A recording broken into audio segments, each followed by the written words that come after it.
장기적으로 한 10년 이상 투자할 대상 중에 네. 저는 두 가지 코인을 딱 살아남는다고 본다면 비트코인은 무조건 투자해야 되고 네. 알트코인 중에서 하나 살아남는 게 있다면 저는 이더리움이라고 생각해요. 이런 큰 하락장은 어떻게 보면 두 가지 관점에서 좋은 기회일 수 있을 것 같아요. 그래서 내가 이 시장에 대해서 긍정적이고 적극적이고 여러 가지 봤더니 괜찮다라고 하면 바이 더 딥해서 굉장히 좋은 저가에 매수할 수 있는 좋은 기회이기도 하고, 또 하나는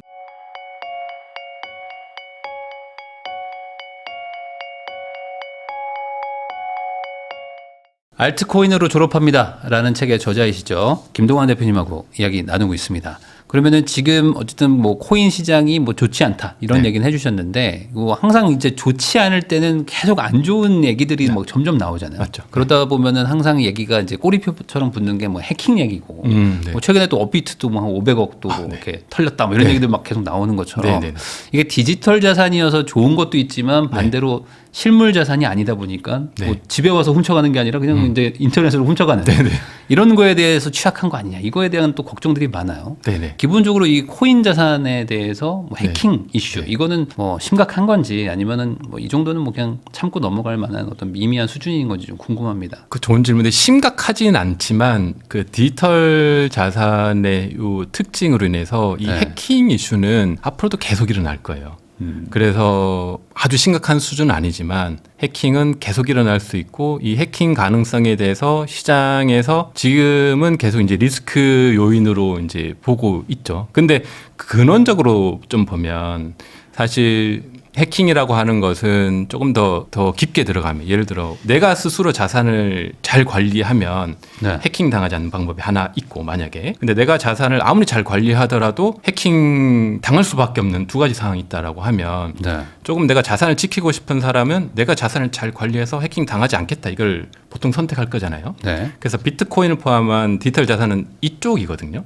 그래서 내가 그 해킹을 당하지 않고 자산만 잘 관리하면 해킹 가능성은 사실 거의 0%에 가깝습니다. 사실 네. 실제로 들어가 보면 내가 잘하면 잘 관리하면. 근데 대부분 그걸 이제 못하기 때문에 네. 그래서 뭐 거래소도 마찬가지. 거래소는 더 많은 자금을 관리하기 때문에 이제 그런 이슈가 있는데요. 예를 들어 최근에 이제 뭐 쿠팡 같은 경우도 우리가 원하지 않았지만 우리 자산이 다 해킹 당했잖아요. 네. 그래서 그거는 우리가 막을 수 없는 거죠. 내가 정보를 그 삼자에게 위탁했기 때문에. 그래서 이 비트코인하고 이더리움 포함한 이 모든 그 자산의 핵심은 내 자산은 내가 지킨다, 요 철학이 있어요. 근데 그 철학이 아직 우리 이제 모든 대중들에게 일상적으로 다가오기까지는 아직 다가오지 않았죠. 그 다가오기 위해서는 좀 교육도 필요하고 어떤 제도적 장치도 필요하고 뭐 이런 것들이 필요한 시장에서, 지금은 초기 시장이다 보니까 거래소도 이제 해킹이 계속 이제 일어나고 뭐 그런 이제 대상이 되는 거죠. 근데 거래소도 이제 앞으로 좀 시간이 지나다 보면 이런 해킹을 계속 반복적으로 겪다 보면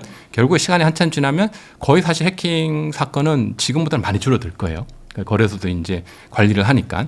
왜냐하면 보통 조금 더 쉽게 설명드리면, 개인이 예를 들어 비트코인을 내 개인 재고에 두면 내가 잘 관리하면 해킹 가능성이 거의 0이에요. 네. 근데 거래소에 두면 거래소는 다양한 방법으로 이걸 관리를 해야 돼요. 그러다 보면 어쩔 수 없이 좀 빈틈이 좀 생길 수밖에 없습니다. 그래서 그런 부분에서 이제 지금은 초기 시장에 계속 발전하는 단계고, 그래서 시간이 많이 지나면서 이런 부분도 결국에는 해결이 된다고 저는 봐요.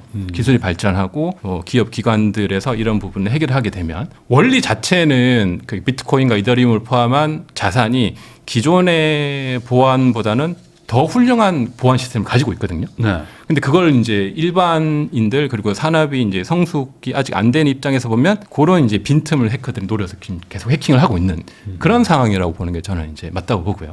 그래서 초기 시장에서는 이런 이슈가 계속 나올 겁니다. 거래소도 네. 해킹 당했고 저기도 해킹 당했고 막 두렵고 뭐 이런 일들이 일어나죠. 그래서 그런 부분에서는 뭐 어느 정도 유의할 필요인데, 그래도 우리가 국내 거래소 예를 들어 업비트하고 비싼 정도는 안전하긴 해요. 해킹 당해도 또 이번에도 또 다 복구해 준다 그러잖아요. 네. 또 금액이 또 뭐 크지도 않았고 그렇게. 그래서 뭐 해외 거래에서도 뭐 메이저 거래소는 뭐 사실 크게 좀 안전한 편이고, 근데 이제 개인이 그걸 잘 관리하지 못할 때 생기는 문제고, 거래소나 이런 것도 이제 산업이 아직 초기다 보니까 충분히 일어날 수 있는 문제인데, 결론적으로 시간이 지나면서 큰 문제는 안 될 거다. 초기에서 충분히 계속 이런 것들이 퍼드가 나오고 두려움에 휩싸이게 만들고 가격을 떨어뜨리는 어떤 뉴스로는 충분히 작용할 수 있다. 이렇게 보고 있고요. 그리고 만약에 가능하다면 이런 시장에서 내가 자산이 예를 들어 비트코인으로 뭐 1억 1억 이하면 상관없고 한 뭐 5억에서 한 10억 정도 이상을 가지고 있다면 비트코인 같은 경우는 뭐 개인 지갑에 한번 활용해 보는 것도 좀 좋은 방법일 수는 있는데 그것도 또 제대로 배우지 않고 하면 또 다른 해킹 위험이 있거든요. 그래요? 그래서 오히려 잘 모르겠으면 그냥 업비트나 비트상 같은 데 두는 게 좀 더 안전할 수 있긴 합니다. 그래서 사실 이 블록체인 기술이라는 게 그 해킹을 뭐 불가능하게 만들려고 어찌 보면 태어난 기술일 수도 있는 그렇죠. 거잖아요. 예, 예. 근데 이제 이거를 이제 관리를 잘 못하니까 뭐 네네. 아이디랑 비번이 막 털리고 네. 막 이래서 막 그렇죠. 나가고 막 이런 경우들도 많은 네. 거죠. 네네. 어쨌든 지금 요즘에 이제 분위기 안 좋다 보니까 이제 네. 이런 얘기들도 나오지만 너무 이렇게 과도하게 네네. 그 걱정할 필요는 없다 네네. 정도. 이게 아예 그냥 사라질 것이다. 뭐 그리고 이제 아예 뭐 무의미하다. 뭐 이런 얘기들이 다시 나오고 있어요. 지금 막 집값 빠지니까 네네. 코인 뭐 어디다 쓰냐 뭐 이러면서 계속 다시 얘기가 나오는데 네네.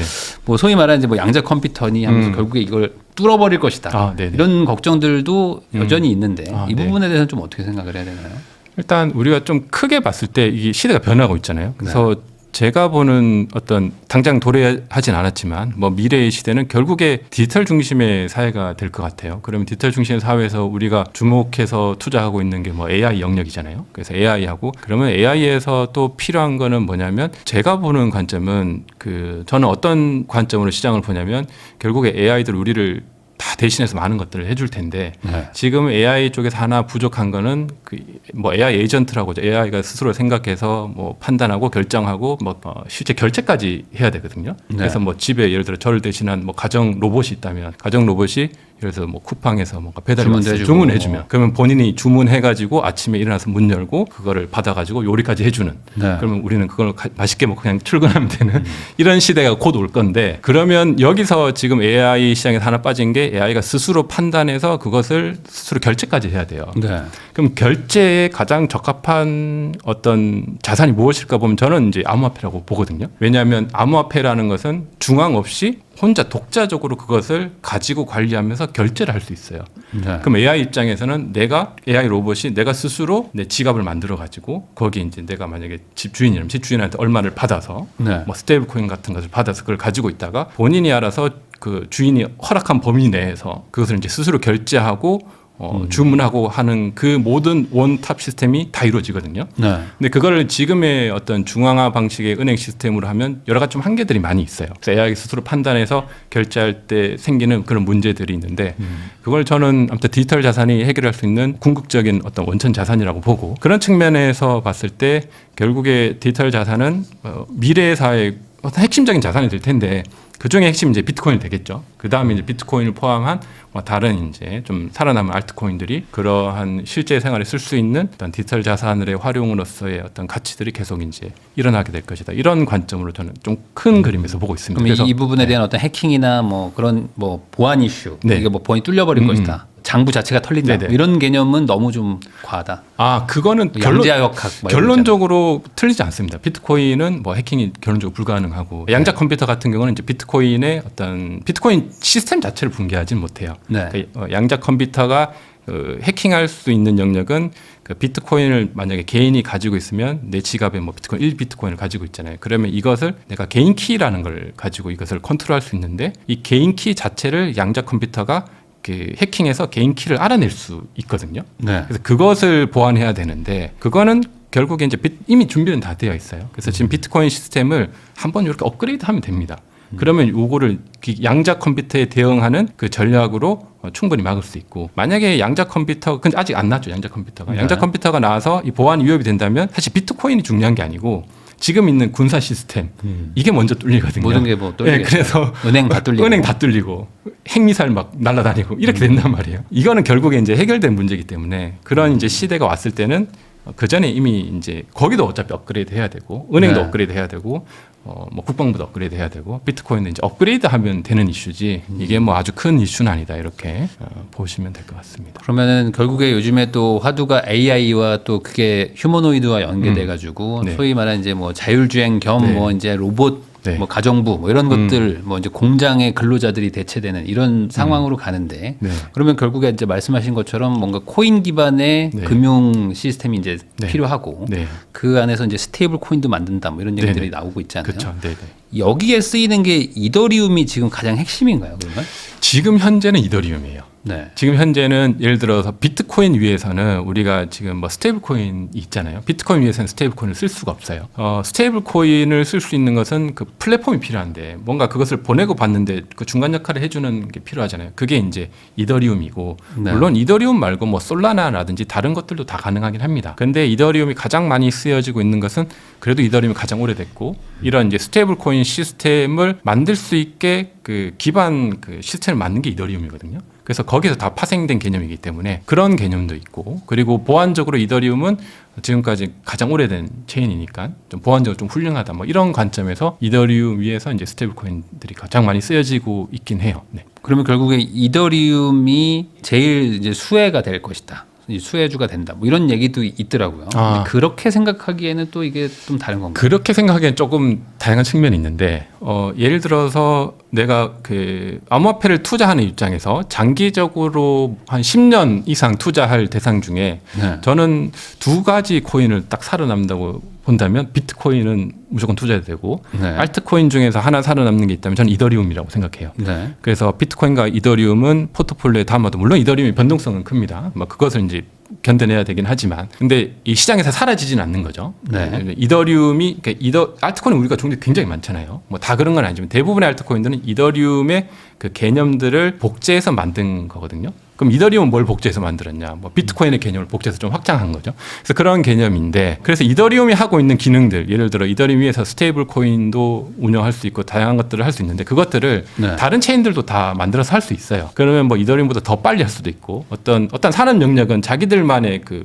룰이 있을 거잖아요. 나라마다 정책마다 거기에 맞게 이 스테이블 코인을 활성화하려면 이더리움에 올렸을 때 좀 불편한 점이 있을 수 있어요. 그래서 그러면 그런 측면에서는 또 다른 체인들이 그냥 스테이블 코인에 좀 더 혜택을 받을 수 있는 그런 플랫폼은 있을 수 있습니다. 그래서 예를 들어 뭐 단기적으로 본다면 내가 투자자 입장에서 보면 예를 들어 그러면 질문이 스테이블 코인에 가장 수혜를 받는 뭐 플랫폼 뭐냐? 지금 현재는 이더리움이긴 한데 네. 향후에는 더 좋은 플랫폼이 나오면 그게 단기적으로 더 이제 수혜가 될 수도 있겠죠. 그래서 뭐 지금 현재 예를 들어 과거에 뭐 닷컴 기업 중에 많이 있었는데 뭐 사라진 것들 있잖아요. 다 사라지고 구글이 살아남았잖아요. 네. 근데 그 당시에는 뭐 구글도 있었고 뭐 여러 가지 검색 엔진들이 있었는데 지금은 존재하지 않는 그런 거하고 비슷하게 이더리움은 끝까지 살아남긴 할 겁니다. 근데 또 다른 이제 어떤 경쟁자들이 어떤 위치에서는 그 이더리움이 하고 있는 많은 역할들을 좀 빼앗아서 할 수 있는 그런 여지는 여전히 있다고. 볼 그래도 수 있을 이게 것 같아요. 그 시장을 좀 선점한 것 하고 네. 그다음에 어떤 사용자가 좀 익숙하다는 거 뭐 이런 걸로는 이 어떤 소위 말하는 이제 해자가 생기거나 뭐 이렇게 할 수는 없는 건가요? 그럴 수 있는 거죠. 쉽게 그래서 바뀌나요? 예를 들어 이더리움에서 내가 뭐 스테이블 코인을 주고 받으려면 지금 당장은 다른 예를 들어 뭐 솔라나하고 비교했을 때 조금 더 느리고 네. 이더리움에서 내가 막 스테이블 코인을 한 $100 정도를 누구한테 보내면 조금 더 느리고 조금 수수료가 조금 더 비싸요. 근데 솔라나에서 하면 $100를 보내면 조금 더 빠르고 수수료가 더 저렴합니다. 네. 그래서 사용자 입장에서 현재 입장에서 보면 내가 $100를 이더리움을 보내면 그때마다 다르지만 수수료가 한 3, 4불 정도, 3, 4천 원, 5천 원 정도 드는데 네. 솔라나에서는 1, 200원이면 보낼 수 있거든요. 그러면 뭐 소액 투자자는 이더리움보다는 솔라나를 이렇게 선택해서 하겠죠. 그래서 그런 측면도 있고 리테일 입장에서 보면 근데 이제 보수적으로 그 뭐 스테이블 코인을 뭐 주고받는 역할만 하는 건 아니고 큰 기관들은 스테이블 코인을 어떤 이더리움 위에서 뭐 디파이라고 하는 예금 상품에 넣어서 뭐 이자도 만들고 이런 걸 한단 말이에요. 네. 그럴 때는 솔라나하고 이더리움을 비교해 봤을 때 솔라나는 그래도 이더리움보다는 보안성이 좀 부족하니까 이더리움에 이제 좀 예치하려는 그런 경향들이 강하죠. 그래서 기관 투자자 입장에서 봤을 때 내가 자금을 솔라나에 예치할래, 이더리움에 예치할래 이렇게 하면 대부분 기관 투자자들은 이더리움을 선택하겠죠. 그래서 그런 측면에서 현재는 이더리움이 가장 우위에 있고 앞으로도 그런 좀 기관이라든지 좀 보안적인 거, 좀 안정성을 고려한다면 다른 체인보다는 이더리움이 좀 더 우세한 그런 입장이긴 합니다. 몇 달 전에 이더리움이 막 뭐 200만 원대까지 막 내려갔다가 막 한번 쭉 올라가가지고 네. 역시 이더리움이야 했는데 다시 네. 또 쭉 빠져가지고 네. 지금 네. 좀 힘들어하는 것 같은데 네. 이더리움의 어떤 단기 투자 전망 뭐 이거는 좀 그래도 좀 희망적일까요? 뭐 이제 비트코인은 다시 좀 회복된다고 하셨는데 그럼 같이 네. 또 가고 오히려 더 많은 상승이 일어날 수 있나요? 단기 그러니까 이더리움 투자죠. 이제 단기 투자, 뭐 장기 투자 이렇게 나뉠 수 있는데 단기 투자 입장에서는 현재는 뭐 비트 비해서 좀 많이 빠져 있긴 하죠. 그래서 사실 이 시장이 만약에 단기간에 다시 회복을 한다면 그 회복한다는 것은 일단 비트코인이 먼저 회복을 하긴 해야 됩니다. 비트코인 안 가는데 뭐 이더리움 혼자 가는 그런 시장은 아니고요. 그래서 비트코인이 이 하락 추세를 끝내고 상승으로 전환을 하게 된다면 그 시기부터는 보통 이제 이더리움의 그 성장률은 조금 더 높을 수 있습니다. 그래서 만약에 같은 타이밍에 뭐 비트코인이 예를 들어 뭐 8만을 저점으로 찍고 그때부터 계속 반등해서 만약에 회복을 했다면 한 10만 불까지 뭐 갔다고 가정한다면 이더리움이 뭐 한 3천 불까지 찍고 지금 뭐 그 정도인데 거기서 계속 반등을 한다면 이더리움 수익률이 조금 단기간에 높을 수 있죠. 단기간이라고 하는 것은 한 2, 3개월 정도 봤을 때 더 높을 수 있습니다. 저도 그 차트를 보면은 결국에 버틸 수만 있으면 이더리움이 성과가 더 좋은 것 같긴 하더라고요. 한번 쭉 하락한 다음에 상승세를 보면은 비트코인보다 훨씬 더 많이 오르는데 그럼에도 불구하고 그 이더리움 투자가 좀 어렵게 느껴지는 건 이 변동성 때문이겠죠. 이걸 견디기가 쉽지가 않은 거죠. 그렇죠. 실제로. 그래서 실제 견디기가 쉽지가 않아서 그래서 반토막 나고 막 하니까. 네, 그러니까 보통 뭐 견디기가 어렵죠. 그래서 그걸 견디기 위해서는 이더리움에 대한 가치를 충분히 좀 더 이해해야 되는 그런 범위도 있고 비트코인에 대한 이해도 있고. 그래서 투자자가 너무 감당하기 힘들다면 저는 항상 비중으로 좀 관리를 하면 좋을 것 같습니다. 그래서 비트코인 비중을 좀 많이 가져가고 이더리움 비중을 좀 적게 가져간다면 비중이 적으면 많이 빠져도 전체 금액에서는 손실률이 적으니까 감당할 수 있는데 예를 들어 비중이 뭐 5대 5다. 그럼 비트 5, 이더 5 이렇게 되면 이더가 많이 빠지면 손실률이 굉장히 커지는 거잖아요. 그럴 때 이제 감당하기 힘드니까 그러면 또 정리하게 되는 거죠.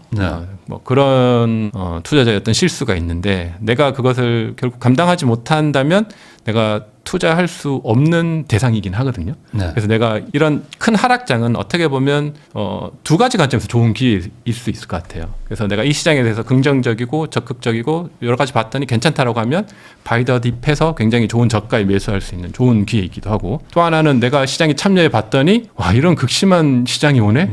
도대체 이거 어떻게 해야 되는 거지?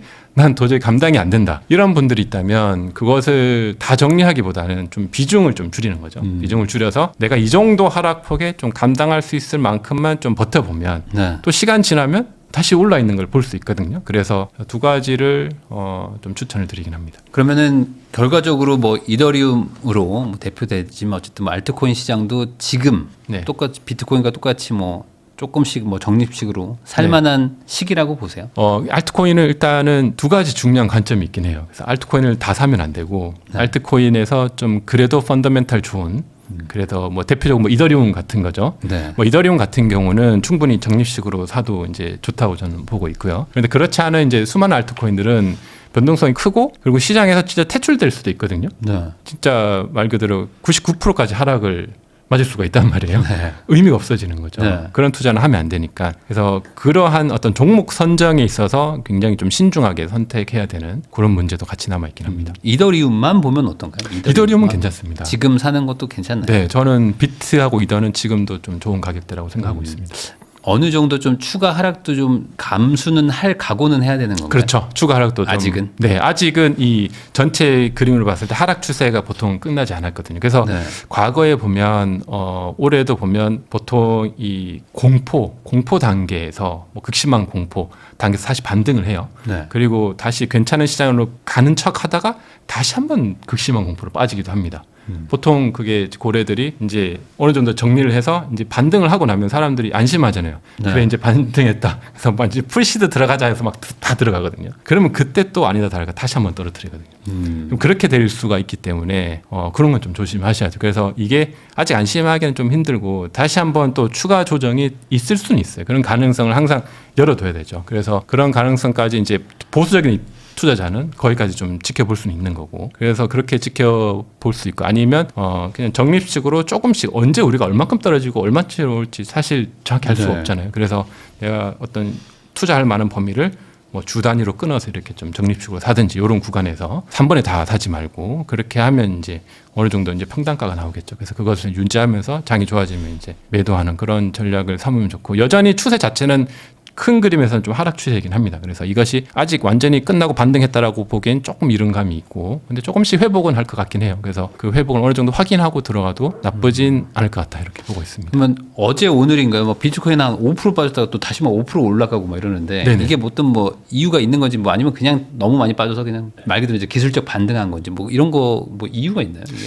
어제 빠진 거는 제가 차트하고 여러 가지 봤는데 뉴스를 다 확인했는데 뉴스에는 특별한 건 없었고 그래서 최근에 보면 이제 그러니까 선물 청산 맵이라는 지표가 있어요. 거기 보면 선물들이 청산되고 있는 그게 나오거든요. 네. 근데 청산 맵에 보면 현재 가격 대비해서 청산가 매물이 많이 몰려 있는 게 있어요. 네. 그러면 고래 입장에서 이걸 청산을 다 시켜버리면 터치하고 오면 이거를 고래 물량으로 옮겨가는 거거든요. 네. 그게 어제 하루 동안 요 밑에 매물대가 많았는데 이것을 다 청산시키고 끝까지 먹고 다시 올라갔더라고요. 그래서 네. 위에 거 다 먹고 위아래로 다 먹고 이제 다시 정지시킨 거죠. 그래서 야 그렇게 많이 빠지기가 쉽진 않은데 하루 만에 5% 빠졌다가 다시 5% 올린 거거든요. 그러면 선물 투자 입장에서 단기적으로 롱 포지션도 다 정리됐고 숏 포지션도 다 정리된 거거든요.